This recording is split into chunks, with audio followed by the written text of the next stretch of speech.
வணக்கம். இது இலங்கையின் முதல் தர செய்தி வழங்குனர் நியூஸ் ஃபர்ஸ்டின் பிரதான செய்தி. எமது சர்வதேச நேர்களை குளோபல் டிவியூடாக சந்திப்பதில் மிக்க மகிழ்ச்சி. உங்களோடு இணைந்து கொள்ளும் நாம் அருணீரேஷ் அருளானந்தம், ரியாஸ் ஹாரிஸ். விரிவான செய்திகளுக்கு முன்னதாக தலைப்புச் செய்திகள். மீத்தோட்ட மூலையில் வீடுகளை இழந்த 98 பேருக்கு ஜனாதிபதியின் பணிப்புரைக்கமைய நாளை முதல் புதிய வீடுகள். குப்பை வீடு சரிந்த பகுதியை பிரதமர் பார்வையிட்டார். பிரதமரை சந்திக்க தமக்கு சந்தர்ப்பம் வழங்கவில்லை என தெரிவித்த மக்கள் ஆர்ப்பாட்டத்தில் கொழும்பின் குப்பைகளை கொட்ட முயலும் மாற்று இடங்களுக்கு மக்கள் எதிர்ப்பு.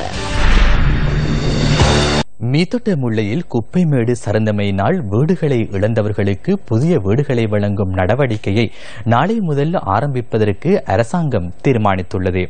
ஜனாதிபதி மைத்ரிபால சிறிசேன தலைமையில் இன்று முற்பகல் நடைபெற்ற கலந்துரையாடலின் போது இந்த தீர்மானம் எடுக்கப்பட்டுள்ளது. அனர்த்த முகாமைத்துவ அமைச்சில் நடைபெற்ற இந்த கலந்துரையாடலில் ஜனாதிபதி மைத்ரிபால சிறிசேன, பிரதமர் ரணில் விக்ரமசிங்க மற்றும் விடயத்திற்கு பொறுப்பான அமைச்சர் அனுர பிரியதர்ஷன யாப்பா உள்ளிட்ட சிலர் கலந்து கொண்டிருந்தனர். வீடுகளை இழந்த 98 குடும்பங்களுக்கு புதிய வீடுகளை வழங்கும் செயற்பாடு நாளைய தினம் ஆரம்பிக்கப்பட உள்ளதாக ஜனாதிபதி ஊடகப் பிரிவு விடுத்துள்ள அறிக்கையில் குறிப்பிடப்பட்டுள்ளது. குப்பைமேட்டிற்கு அருகில் தொடர்ந்தும் அபாயகரமான பகுதிகளில் வாழும் மக்களை அகற்றுவது தொடர்பிலும் அவர்களுக்கு நிவாரணம் வழங்குவது தொடர்பிலும் இந்த கலந்துரையாடலில் அதிக கவனம் செலுத்தப்பட்டுள்ளது. இராணுவத்தின் ஒத்துழைப்புடன் எதிர்வரும் சில மாதங்களுக்குள் பிரதேசத்தில் உள்ள குப்பைகளை அகற்றும் செயற்பாடுகளை முன்னெடுப்பதற்கும் சட்டவிரோத குடியேற்றத்தை தடை செய்வதற்கும் ஜனாதிபதி இதன்போது பணிப்புரை விடுத்துள்ளதாக ஜனாதிபதி ஊடகப் பிரிவு தெரிவிக்கின்றது. இன்று வெளியிடப்பட்ட அறிக்கைகளின் அடிப்படையில் சிலருக்கு அங்கு வாழ்வதற்கு விருப்பமில்லை. அவர்களுக்கு உரிய முறையில் அரசாங்கத்தால் முடியுமான வகையில் இடமொதுக்க வேண்டும். இது தொடர்பில் மாவட்ட அதிபருக்கு காணப்படும் பிரச்சனைகள் என்ன? சாலமுறையில் 60 வீடுகள் காணப்படுகின்றன. அவற்றை நாளைக்கு வேண்டுமானாலும் பெற்றுக்கொள்ள முடியும். அதில் 60 குடும்பங்களை குடியமர்த்த முடியும். ஏனைய வீடுகளை ஜூலை மாதம் முதல் வாரத்தில் வழங்க முடியும். ஒதுக்கப்படும் வீடுகளில் குடியிருப்பவர்களுக்கு நிதி மற்றும் பொருட்களை வழங்கும் நடவடிக்கைகளும் முன்னெடுக்கப்படும். කොමාරි 98ම දෙන්න සාධාරණයි. හමුදාවත් එක්ක படையினர் குப்பை மேட்டை சுத்தப்படுத்தும் பொறுப்பை ஏற்றுக்கொண்டனர் அல்லவா? அதையும் நிறைவேற்ற வேண்டும். එතකොට ඒ වැඩේ දැන් වහාම ක්‍රියාත්මක වෙන්න ඕන. இன்று நடைபெற்ற கலந்துரையாடல் தொடர்பில் தெளிவூட்டும் ஊடக சந்திப்பொன்றும் இடம்பெற்றது.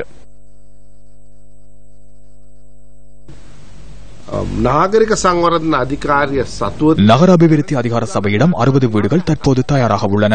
மொத்த எண்ணிக்கை 98 என்பதால் அதனை 98 அதிகரிப்பதாக அவர்கள் எமக்கு இன்று வாக்குறுதி அளித்தனர். அந்த அனைத்து வீடுகளையும் அரசாங்கம் கொள்வனவு செய்யும். வீடுகள் கொள்வனவு செய்யப்பட்ட பின்னர் தற்போது முகாம்களில் தங்கியுள்ளவர்களுக்கு அந்த வீடுகள் உடனடியாக வழங்கப்படும். வீடுகளை முற்றாக இழந்தவர்கள் புதிய வீட்டிற்கு சென்றவுடன் அவர்களுக்கு தேவையான வீட்டுப் பொருட்களை கொள்வனவு செய்வதற்கு 2.5 லட்சம் ரூபாவை வழங்குவதற்கும் இந்த கலந்துரையாடலில் ஜனாதிபதி தீர்மானித்தார். தற்போது வீடுகளுக்கு அனுப்ப முடியாத ஏனைய அனைவருக்குமான வீடுகளை ஜூலை 1ஆம் தேதிக்கு முதல் நிர்மாணிப்பதற்கு வீடமைப்பு அபிவிருத்தி அதிகார சபையும் நகர அபிவிருத்தி அதிகார சபையும் இணக்கம் தெரிவித்துள்ளன. அதற்கமைய அனைவருக்கும் வீடுகளை வழங்குவதற்கு நாம் நடவடிக்கை எடுப்போம். அதனைப் போன்று வீடுகளில் உள்ளவர்கள் தொடர்பான மதிப்பீட்டு நடவடிக்கைகள் நேற்று முதல் முன்னெடுக்கப்படுகின்றன. மதிப்பீட்டின் பின்னர் எவ்வளவு பணம் செலுத்த வேண்டும் என அரசாங்கம் தீர்மானிக்கும். தற்போது வெளியாகியுள்ள சில தகவல்களுக்கு அமைய 1 லட்சம் 25 லட்சம் என வரையறைகள் விதிக்கப்படவில்லை. மதிப்பீட்டிற்கு அமைய நிதியை வழங்குவதற்கு அரசாங்கம் தயாராக உள்ளது.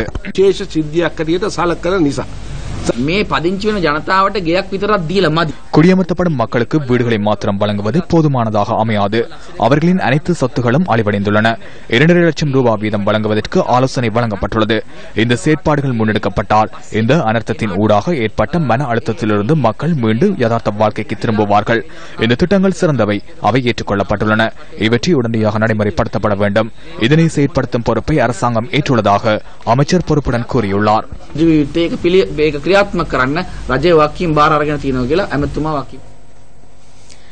ஜனாதிபதியின் தலைமையில் இன்று நடைபெற்ற கலந்துரையாடலின் பின்னர் பிரதமர் ரணில் விக்ரமசிங்க மீத்தோட்ட முல்லவிற்கு சென்று நிலைமைகளை பார்வையிட்டார்.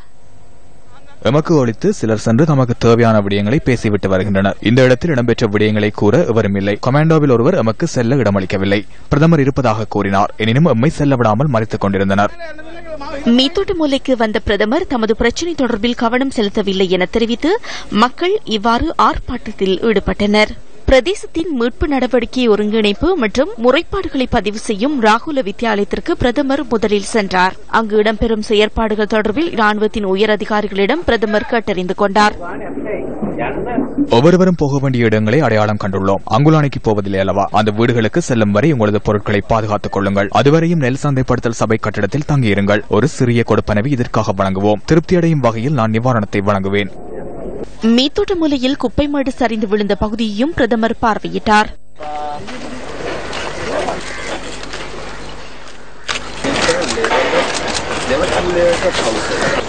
How long will it take you? Sir, we have employed 11 excavators. We try to complete this thing. There was 72 දැන්ටයි පළමුවෙන්ම බලන්නේ මේ ප්‍රදේශයේ තිබුණ இங்குள்ள மக்களின் உயிர்களை பாதுகாக்கவும் உயிரிழந்தவர்களின் சடலங்களை மீட்பதற்குமே நாம் முன்னுரிமை வழங்குகின்றோம். அந்த செயற்பாடுகள் இடம்பெறுகின்றன. இந்த குப்பை மேட்டினால் ஏற்படும் பாதிப்புகளை நிறுத்துவதற்கான செயற்பாடுகளை மேற்கொள்ள வேண்டும். போலீசாரும் ராணுவத்தினரும் மீட்பு பணிகளை மேற்கொள்ளும் இறுதி சந்தர்ப்பம் இதுவாகும். வீடுகளை இழந்தவர்கள் அனைவருக்கும் வீடுகளை வழங்க நாம் தீர்மானித்துள்ளோம். அவர்களுக்கான வீடுகளை நாம் தெரிவு செய்து வருகின்றோம். ஜப்பானிலிருந்தும் உலக வங்கியிலிருந்தும் விசேட குழுக்கள் இங்கு வரவுள்ளன. இந்த குப்பை மேட்டை தொடர்ந்தும் இங்கு வைத்திருக்க மாட்டோம். இங்கிருந்து இதனை அகற்ற வேண்டும். கொலனாவி மக்களுக்கு மாத்திரம் இந்த சுமையை வழங்க முடியாது. கொழும்பில் வாழும் 20 லட்சம் மக்களின் குப்பை இங்கு கொட்டப்படுகின்றது. எனவே ஏனைய நாடுகளைப் போன்று சுற்றாடலுக்கு பாதிப்பு ஏற்படாத வகையில் இந்த செயற்பாட்டை முன்னெடுத்துச் செல்வதற்கு நாம் நடவடிக்கை எடுப்போம். அதற்கான முயற்சிகளில் நாங்கள் ஈடுபட்டுள்ளோம். சிலர் இதுகுறித்து அச்சமடைகின்றனர். அரசியல் இலாபங்களை பெறுவதற்காக ஆர்ப்பாட்டம் செய்கின்றனர். எனினும் நாம் சுற்றாடல் சட்டங்களுக்கு ஏற்பவே செயற்படுகின்றோம். இந்த நாட்டின் பிரச்சினைகளுக்கு தீர்வு அவசியம்.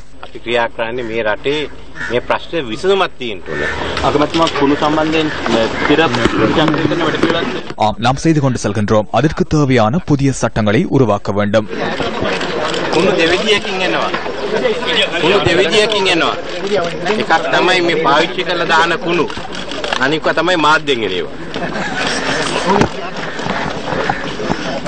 பிரதமர் வெளியேறி செல்லும் போது மீத்தோட்டமுல ராகுல வித்தியாலயத்திற்கு முன்பாக ஒன்று கூடிய சிலர் ஆர்ப்பாட்டத்தில் ஈடுபட்டனர். அனுரசேனநாயக்கவும் இதனையே செய்தார். எமக்கு அங்கு செல்ல இடமளிக்கவில்லை. நீதிமன்றத்திற்கு சென்றார். பின்னர் இவ்விடத்திற்கு வந்து எம்மீது தாக்குதல் மேற்கொண்டார்.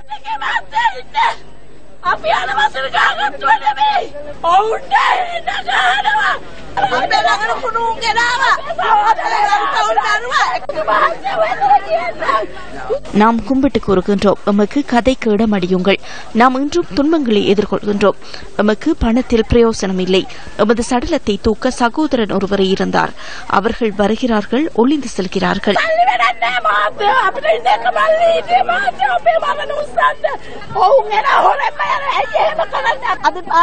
பாராளுமன்றத்தில் அவர்கள் சண்டையிட்டுக் கொண்டிருக்காமல் இதற்கு தீர்வுகளை வழங்க முடியும் அல்லவா?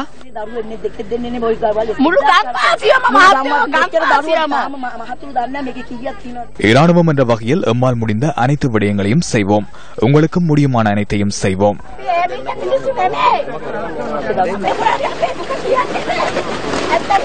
காணாமல் போனவர்களை தேடி இன்றும் மீட்பு பணிகள் இடம்பெற்றன. போலீஸ் முறைப்பாட்டு நிலையத்தின் தகவல்களின்படி 66 வீடுகள் முற்றாக சேதமடைந்துள்ளதாகவும் 16 வீடுகள் பகுதியளவில் சேதமடைந்துள்ளதாகவும் பதிவாகியுள்ளன. காணாமல் போன 8 பேர் தொடர்பில் முறைப்பாடு கிடைத்துள்ளதாகவும் அவர்களின் சடலங்கள் தற்போது மீட்கப்பட்டுள்ளதாகவும் இராணுவ பேச்சாளர் தெரிவித்தார்.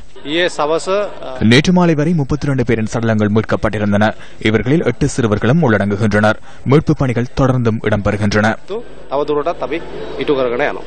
குப்பைமேடு சரிந்த பிரதேசத்தில் 4 அபாய வலயங்கள் அடையாளம் காணப்பட்டுள்ளதுடன் அங்கிருந்த மக்கள் மீத்தோட்டமுள்ள டெரன்ஸ் வித்தியாலயத்தில் தற்காலிகமாக தங்க வைக்கப்பட்டுள்ளனர். இடம்பெயர்ந்துள்ள மக்களை சந்திப்பதற்காக இன்று முற்பகல் இலங்கை கிரிக்கெட் அணியின் வீரர்கள் சிலரும் சென்றிருந்தனர்.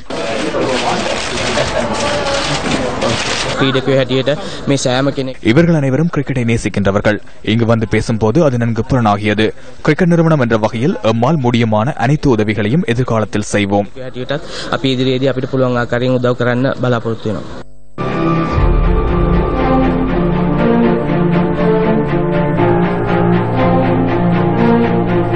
சித்திரை கொண்டாட்டம் நடைபெற்றுக் கொண்டிருந்த அந்த தருணத்தில் யாருமே எதிர்பாராத வகையில் மீத்தோட்டமுள்ள குப்பைமேடு சரிந்து வீழ்ந்து தற்போது நாடு பூராகவும் அனைவருடைய கவனத்தையும் ஈர்க்கும் ஒரு பகுதியாக காணப்படுகின்றது. அந்த வகையில் சித்திரை தினத்தன்று தங்களுடைய குடும்பத்தாருடன் மகிழ்ச்சியாக இருப்பதற்காக வெளி மாவட்டத்திற்கு சென்றவர்களில் ஒருவர்தான் நாங்கள் தற்போது சந்திக்கும் டிலானி. நீங்கள் அன்றைய தினம் எங்க போயிருந்தீங்க, என்ன மாதிரி? தினம் இந்த லீவு நாள் என்றபடியா ஸ்கூல் ஹாலிடே நாள் தானே, அதுக்காண்டி நாங்கள் பிள்ளைகள் எல்லாரோடையும் கதிர்காமன் ட்ரிப் கொண்டு போயிட்டிருந்தோம். அதுக்கு பிறகு தான் எங்களுக்கு போயிட்டு இருக்கேக்க இடையில கால் வந்து எங்ககிட்ட விசாரிச்சாங்க. இப்படி உனக்கு அந்த விருந்து இருக்கு, உங்களுக்கு கொண்டு மாவல் என்ன பண்ணாங்க சொல்லி நாங்கள் இப்படி ஐயோ எங்களுக்கு தெரியாது, நாங்கள் இப்படி ஒரு பயணம் போய் சென்று கொண்டிருக்கிறேன். அதுக்கு பிறகு தான் நாங்கள் அந்த பயணம் போகாமல் உடனே இடையில திரும்பி வந்து பார்த்தோம். திரும்பி வந்து பார்க்க எங்களோட வீட்டு பின்பக்கம் எல்லாம் அப்படியே செவர்கள் விதிச்சு, அந்த வீட்டுக்கு ஒரு சேதாரமும் இல்லை, வீட்டுக்கு பின்பக்கம் செவர் உடைஞ்சி எங்களை எஸ்பிஎஃபால உள்ளுக்கு அனுப்பல, போக வேண்டியதில்ல. அப்படின்னு சொன்னா அப்ப நீங்க திரும்பி வந்து பாக்குற நேரம், நீங்க போன நேரம் இருந்த அதே வீடு உங்களோட பார்வைக்கு இல்ல? அப்படியே வீடு, அந்த வீடு இருக்கல எங்களுக்கு. எங்களோட வீட்டுல தண்ணி நிறைஞ்சி, வீட்டுல சாமனம் எல்லாம் மடியாவி, எங்களுக்கு வீட்டுல ஒரு பொருளே எடுக்க இயலாத நிலைமையில தான் இருந்துச்சு. அப்ப எங்களுக்கு பார்க்க எங்களோட கண்ணில் எங்களுக்கு கண்ணீர் வந்தது. ஏன்னா நாங்க இதெல்லாம் கஷ்டப்பட்டு உழைச்ச பொருள், அதனால நாங்க உடுத்திருந்த துணிமணியோடு தான் வந்து இந்த இடத்துக்கு இன்னைக்கு சேர்ந்து அவதியா இருக்கு. ஏதாவது ஒரு பாதுகாப்பான ஒரு இடம் தான் நாங்க எதிர்பார்க்கிறோம். நிம்மதியாக தங்குவதற்கு ஒரு பாதுகாப்பான இடம், அதே போல தங்களுடைய அடிப்படை தேவைகளை நிவர்த்தி செய்து கொள்வதற்கு தேவையான உதவிகளை மாத்திரமே இவர்கள் கேட்டு நிற்கின்றனர்.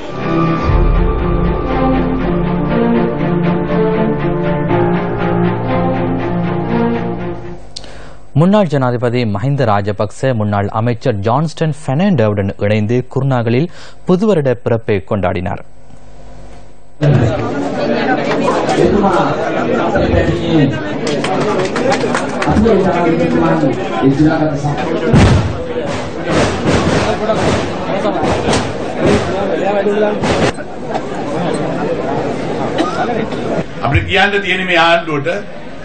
முடியுமானவரை விரைவில் செயற்பட்டு பாதிக்கப்பட்டவர்களை மீள்குடியேற்றி அவர்களுக்கான இழப்பீட்டை பெற்றுக் கொடுக்க நடவடிக்கை எடுக்குமாறு அரசாங்கத்திடம் நாங்கள் கேட்டுக்கொள்கின்றோம். இவ்வாறான சந்தர்ப்பங்களில் செயற்படுவதற்கே அரசாங்கம் காணப்படுகின்றது. இன்று இந்த அழிவிற்கு மாத்திரமின்றி கொஸ்கம சாலாவ முகாமில் இடம்பெற்ற பாரிய அழிவுக்கும் இதுவரை நட்டஈடு பெற்றுக் கொடுக்கப்படவில்லை. மேலும் அரத்தலாவ பகுதியில் 40-50 வீடுகள் நிர்மாணிக்கப்பட வேண்டியுள்ளது. அவற்றில் இதுவரை 10-15 வீடுகள் மாத்திரமே கட்டப்பட்டுள்ளன. இதுவரை அந்த வாக்குறுதியும் நிறைவேற்றப்படவில்லை. அரநாயக்க பகுதியில் இது இவ்வாறு சென்றால் அரசாங்கம் ஸ்தாபிக்கப்பட்டதன் பின்னர் வழங்கப்பட்ட வாக்குறுதிகள் இதுவரை நிறைவேற்றப்படவில்லை என்றால் வாக்குகளை பெறுவதற்கு முன்னர் வழங்கப்பட்ட வாக்குறுதிகள் நிறைவேற்றப்படுமா என்பது தொடர்பில் எனக்கு தெரியாது. நீங்களே அதனை சிந்தித்து பாருங்கள்.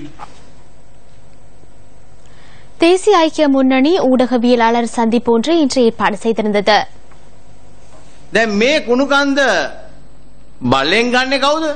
இந்த குப்பை மேட்டை பலவந்தமாக யார் எடுத்தது? கோட்டாபய ராஜபக்ச. அவர் அங்கு சென்றார்.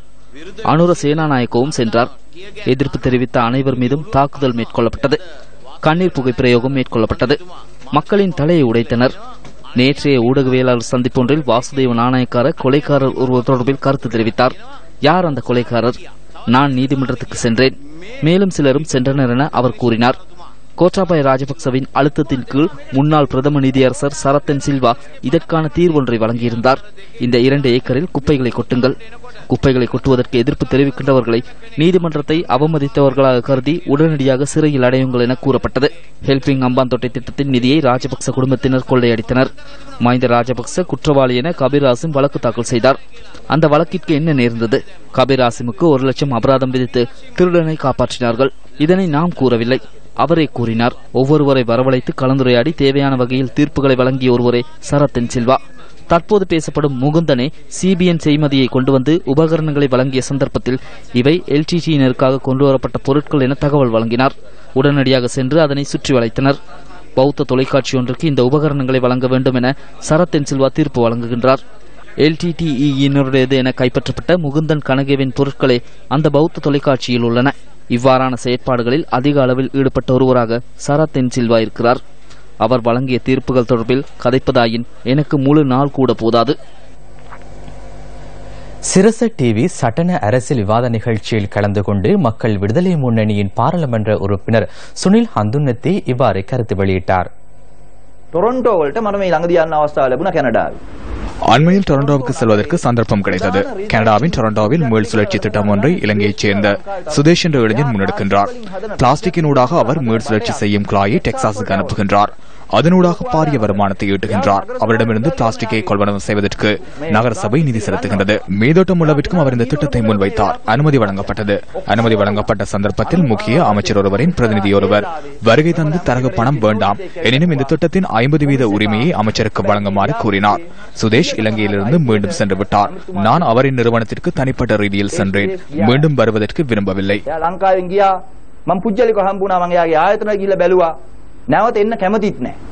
இந்த அரசாங்கத்தின் கீழ நீங்கள் குற்றச்சாட்டு முன்வைக்கின்றீர்கள். மஹிந்த ராஜபக்சவின் ஆட்சி காலத்திலேயே இடம்பெற்றது. அந்த சந்தர்ப்பத்தில் இருந்த முன்னாள் அமைச்சர்களை பேசினர். அதனாலேயே அவர் சென்றார். கொழும்பின் குப்பைகளை மாற்று இடங்களில் கூட்டுவதற்கு மேற்கொள்ளப்படும் முயற்சிகளுக்கு மக்கள் எதிர்ப்பு தெரிவித்து வருகின்றனர்.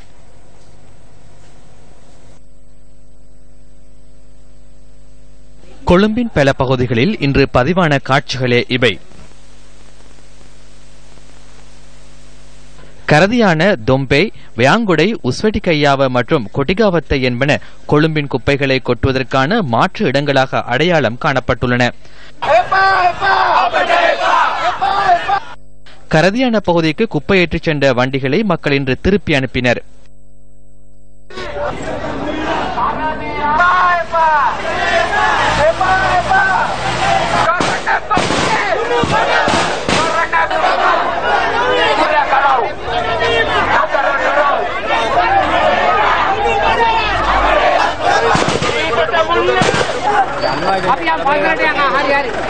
இதேவேளை வியாங்குடை, தடுவத்த பிரதேசத்தில் குப்பை கொட்டப்படுவதற்கு எதிர்ப்பு தெரிவித்து பிரதேச மக்கள் இன்று ஆர்ப்பாட்டத்தில் ஈடுபட்டனர். கொழும்பு கண்டி பிரதான வீதியை மறித்து மக்கள் ஆர்ப்பாட்டத்தில் ஈடுபட்டனர். பின்னர் நிட்டம்பு போலீஸ் நிலைய பொறுப்பதிகாரி சம்பவ இடத்துக்கு சென்று மக்களை கலைக்க முற்பட்ட போதிலும் அது பலனளிக்கவில்லை. அதனையடுத்து அத்தனகல்ல பிரதேச செயலாளர் அவ்விடத்துக்கு சென்று விரைவில் தீர்வு ஒன்றை வழங்குவதாக உறுதி வழங்கியதை அடுத்து மக்கள் கலைந்து சென்றனர்.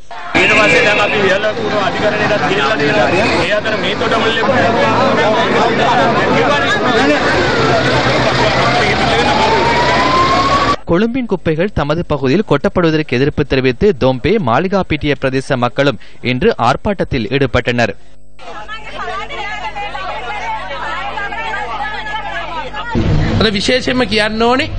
இங்கு குப்பை கொட்டப்படுவதற்கு நாம் அன்று எதிர்ப்பு தெரிவித்தோம். அவ்வாறு எதிர்ப்பு தெரிவிக்கும் போது இங்கு குப்பைகள் கொட்டினர். அன்று கொரியா சென்ற பிரதேச சபை தலைவர் இன்று பிரதேச மக்களோடு இணைந்து ஆர்ப்பாட்டம் செய்கின்றார். இது கேலிக்குரிய விடயமாகும். இதனை கொண்டு செல்வதற்கு அன்று கொரியா சென்றார். வெளிநாடு சென்று ஏற்பாடு செய்துவிட்டு இன்று தொழிற்சாலை அவசியமில்லை என்று கூறுகின்றார்.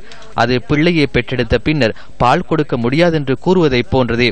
இவ்வாறான குறுகிய அரசியல் லாபங்களை கருத்தில் கொண்டே இதற்கு தலைமைத்துவம் வழங்குகின்றனர்.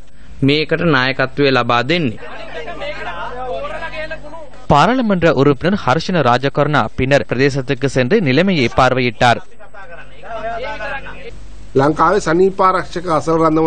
தொம்பையில் அமைக்கப்பட்டுள்ள நிலையம் கொரியாவின் உதவியில் கிடைத்தது. அதில் 90 டன் கழிவுப் பொருட்களை 20 வருடங்களுக்கு களஞ்சியப்படுத்தலாம். அசுத்தமான நீர் நிலத்தில் அல்லது நீர் நிலையங்களுக்கு சேராத வகையில் அது அமைக்கப்பட்டுள்ளது. எனவே தொம்பே பகுதி மக்கள் குழப்பமடைய வேண்டிய அவசியமில்லை. அதன் மூலம் சுற்றாடலுக்கு எவ்வித பாதிப்பும் ஏற்படாது. கொழும்பின் குப்பை முத்துராஜவல சதுப்பு நிலத்தில் கொட்டப்படுவதற்கு எதிர்ப்பு தெரிவித்து வத்தலை, உஸ்வெட்டிகையாவ, பட்டிப்பில மக்கள் ஆர்ப்பாட்டத்தில் ஈடுபட்டனர்.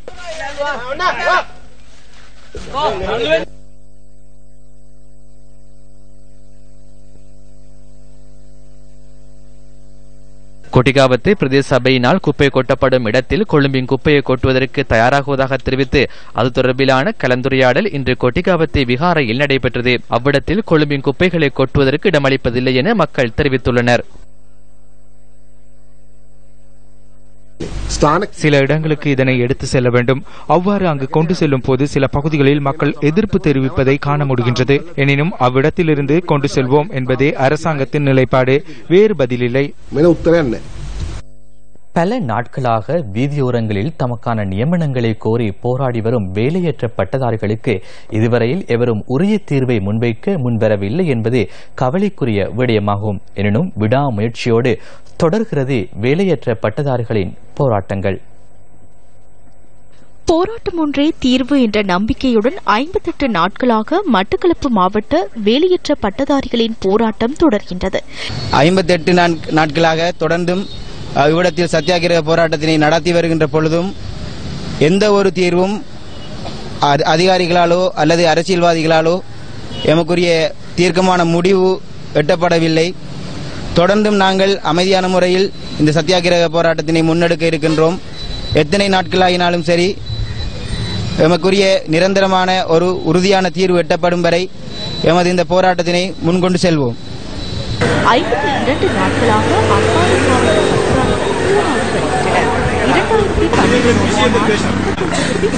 பட்டதாரிகளாக வெளியேறியவர்களுக்கான நியமனங்களை வழங்க வேண்டும் என்பதே இவர்களின் கோரிக்கையாக உள்ளது.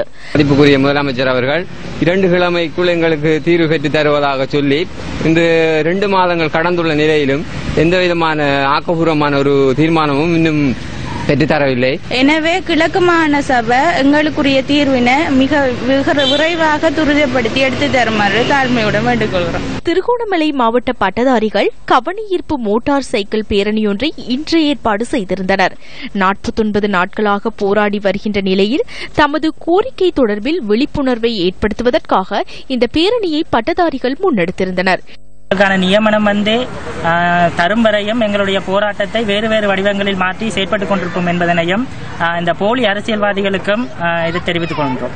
2012ஆம் ஆண்டின் பின்னர் பட்டம் பெற்று வெளியேறிய பட்டதாரிகளுக்கு எப்போது நியமனம் வழங்கப்படும் என்ற கேள்வியுடன் தொடர்கிறது வடமாகாண வேலையற்ற பட்டதாரிகளின் போராட்டம். இந்த போராட்டம் 52வது நாளை இன்று எட்டியுள்ளது.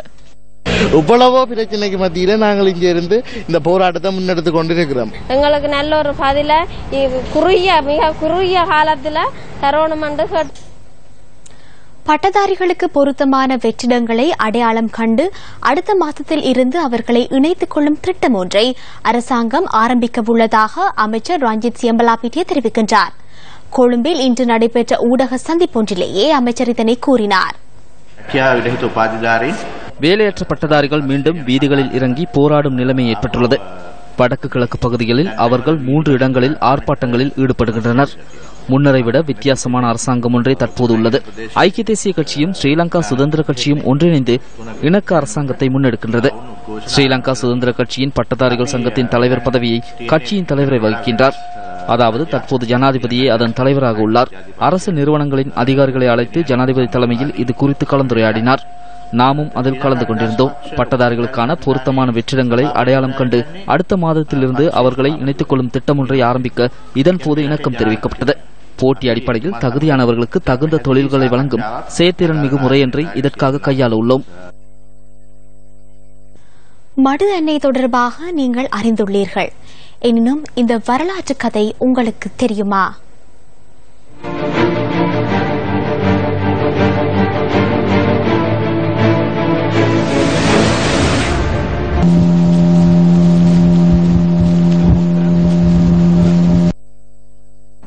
இது மன்னார் கடற்பரப்பு. மன்னாருக்கு மிக தொலைவில் இருந்து கொண்டு வரப்பட்ட ஒரு சுரூபம் மன்னார் வாழ் மக்களுடைய வாழ்க்கையை மாற்றியது. மன்னார் மக்களை மாத்திரமல்ல, முழு இலங்கையில் உள்ள மக்களுடைய ஆசீர்வாதமாகவும் முழு மக்களுடைய அவதானத்தையும் திருப்பிய ஒரு சுரூபமாக அது விளங்குகிறது. அதுதான் மடுமாதா திருச்சொரூபம். மடுமாதா திருச்சொரூபம் தொடர்பான வரலாற்றை தேடி பார்க்க நாம் செல்லும் பயணம். மடுமாதாவின் திருச்சுரூபம் இலங்கைக்கு கொண்டுவரப்பட்டமை தொடர்பில் பல வரலாற்று கதைகள் காணப்படுகின்றன. எனினும் இந்த திருச்சுரூபத்தில் காணப்படுகின்ற இலங்கைக்கு உரித்தற்ற இலட்சணைகள் காரணமாக இந்த சிலை தூர தேசம் ஒன்றிலிருந்து கொண்டுவரப்பட்டிருக்கலாம் என அநேகமானவர்கள் சுட்டிக்காட்டுகின்றனர். கொழும்பு மற்றும் தென்பகுதியிலிருந்து மன்னாருக்கு கத்தோலிக்க சமயம் வந்திருக்கலாம் என்று கூறப்பட்டாலும் மன்னார் மாவட்டம் இந்தியாவை அண்மித்து அமைந்துள்ளமையால் வெளிநாட்டு மத தலைவர்களின் வருகை மன்னாரை அண்மித்த பகுதியில் இடம்பெற்றதற்கான ஆதாரங்கள் ஏராளம். மாந்தை என்று அழைக்கப்பட்ட பண்டைய கப்பற்துறையொன்று இந்த சர்வதேச தொடர்புகளுக்கு வழிகோலியதாகவும் மக்களின் கருத்தாக உள்ளது. மாந்தை கப்பல் துறையை தேடி மன்னார் மக்களின் மனதில் நிலைத்திருந்த வரலாற்று கதைகளுக்கு அமைய மாந்தை கப்பல் துறையை நோக்கி சுமார் 4 கிலோமீட்டர் பயணித்தோம். எனினும் அம்மாள் வெகு தொலைவிற்கு படகில் செல்ல முடியாத நிலையில் இறங்கி மணல்மேட்டில் நடக்க வேண்டிய நிலை ஏற்பட்டது. இந்த மணல்மேட்டிற்குள் வரலாறு புதைந்துள்ளதா என எண்ணத் தோன்றுகிறது. இது வரலாற்று சிறப்புமிக்க மாந்தை துறைமுகம் என்று சொல்லப்படுகின்றதான இடம். நாங்கள் மன்னாரிலிருந்து குறிப்பாக 5 கிலோமீட்டர் தூரம் கடலில் வள்ளம் ஒன்றில் பயணித்து அதற்கு பிறகு ஆழமில்லாத கடற்பரப்பு காரணமாக நாங்கள் நடந்து இந்த இடத்திற்கு வர வேண்டிய ஒரு சூழ்நிலை இருந்தது. இருந்தாலும் மாந்தை துறைமுகம் என்று சொல்லக்கூடிய இந்த இடத்திலே துறைமுகம் இருந்ததற்கான எந்த ஒரு அடையாளங்களும் எங்களால் காணக்கூடியதாக இல்லை. ஆனால் இந்த இடத்தில் இருப்பது யுத்தம் இடம்பெற்றதற்கான சாட்சி தடயங்கள் இந்த இடத்தில் இருப்பது எங்களால் காணக்கூடியதாக இருக்கிறது.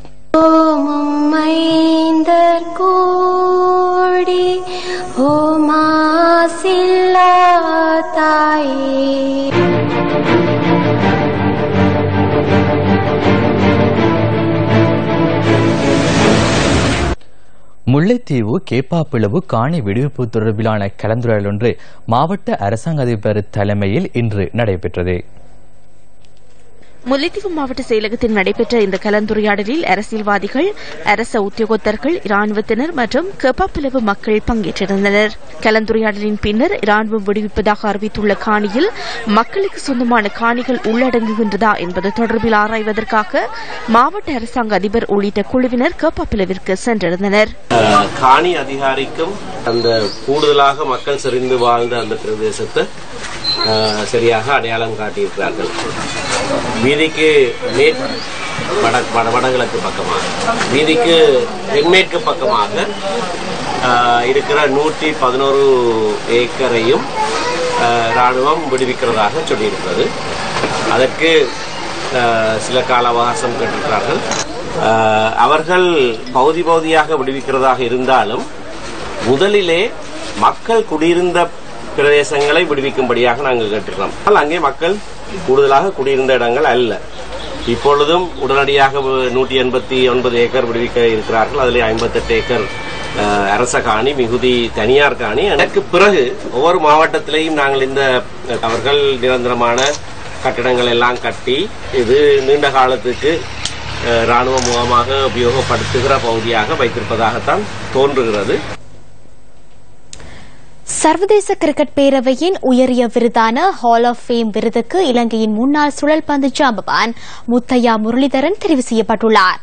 இதனை இலங்கை கிரிக்கெட் நிறுவனம் இன்று மாலை விடுத்த அறிக்கையில் உறுதிப்படுத்தியது. கிரிக்கெட் உலகில் அதீத ஆற்றலை வெளிப்படுத்திய வீரர்களை சர்வதேச கிரிக்கெட் பேரவை ஹால் ஆஃப் ஃபேம் விருது வழங்கி கௌரவிக்கின்றது. அந்த வகையில் இலங்கையின் முன்னாள் நட்சத்திர சுழல்பந்து வீச்சாளரான Muttiah Muralitharan hall of fame விருது வழங்கி கௌரவிக்கப்பட உள்ளார். இதன் மூலம் ஹால் ஆஃப் ஃபேம் விருதை வென்ற முதல் இலங்கையராகவும் முரளிதரன் வரலாற்றில் பதிவாக உள்ளார். இங்கிலாந்து மற்றும் வேல்ஸில் எதிர்வரும் ஜூன் மாதம் நடைபெறும் சாம்பியன்ஸ் கிண்ண கிரிக்கெட் தொடரின் போது முரளிதரனுக்கு ஹால் ஆஃப் ஃபேம் விருது பரிசளிக்கப்பட உள்ளது. தனது சுழல் பந்து வீச்சால் 19 வருடங்கள் சர்வதேச கிரிக்கெட்டை தனது ஆதிக்கத்தில் வைத்திருந்த முத்தையா முரளிதரன் 2011ஆம் ஆண்டு உலக கிண்ண கிரிக்கெட் தொடருடன் ஓய்வு பெற்றார். டெஸ்ட் அரங்கில் 800 விக்கெட்டுகளையும் சர்வதேச ஒருநாள் போட்டிகளில் 534 விக்கெட்டுகளையும் வீழ்த்தி இருவகை கிரிக்கெட்டிலும் அதிக விக்கெட்டுகளை வீழ்த்தி எட்ட முடியாத சாதனையாளராக முரளிதரன் திகழ்கின்றார். அந்த தகவலுடன் நியூஸ் ஃபர்ஸ்ட் இரவு 8 மணி பிரதான செய்தி அறிக்கை நிறைவடைகின்றது. எமது அடுத்த பிரதான செய்தி இரவு 10:45க்கு எதிர்பாருங்கள். வணக்கம்.